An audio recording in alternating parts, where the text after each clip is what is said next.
These are the official single-player playmats for Arkham Horror the card game produced by Fantasy Flight Games. They are available from your friendly local game store or direct from the Fantasy Flight web store. These are intended to hold the cards of one investigator and measure 14 inches by 24 inches, which is a standard size for most single-player mats. There are 4 different designs and they are taken from 3 encounter cards already released and probably a forthcoming card. Let's give you a quick tour.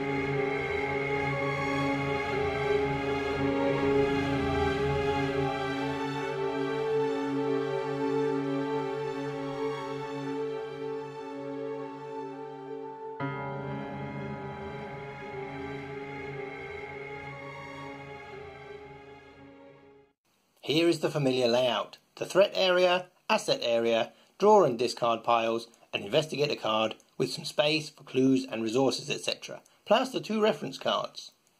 The problem is, playmats were designed for a single player to use in a competitive card game, where the only cards on the table are player cards. In a cooperative game that has AI or scenario cards controlled by the game, there is nowhere to put them, and they would need a mat all to themselves. As you can see, there isn't really room for 2 players to use the mat comfortably, or a solo player and all of the game cards. These playmats have a rubber base to stop them sliding on a table, and this is bonded to a printed polyester fabric featuring the artwork. This top surface should be as soft and smooth as possible to allow players to easily slide and rotate cards and not cause any scuffing to the card if you are playing without card sleeves. An important thing to note is fabric, including man-made fibre, does not take inks nearly as well as a card. So when looking closely, you will find your mat may not be as vibrant and is a little fuzzier than the actual card itself. One thing that we can't show you on video and that you can never understand until you own your first playmat is the smell. Your rubber is manufactured or vulcanized in a chemical process, bonded to the top layer with powerful solvents and then rolled and sealed into relatively airtight packaging, thus preserving the smell right to your door. Put it in your spare room or hang it on your washing line and the smell will fade. It usually takes between 4 days and a week. The retail packaging is semi-rigid, which means if you cram it into a bag or drop it, it will likely crack. So take care if you're shipping one of these. And whilst the header is convenient for gaming stores with hanging displays, it is awkward and prone to damage when travelling. But you can stand it upright to reduce table space and have it humorously knocked over. It will fit into the infamous 20-litre rucksack, even with the packaging, and you could put it into a quiver case if you wanted, but it won't fit into the core box when rolled up. Ideally, you want to store these flat, but as that is completely impractical, roll it as loosely as you can.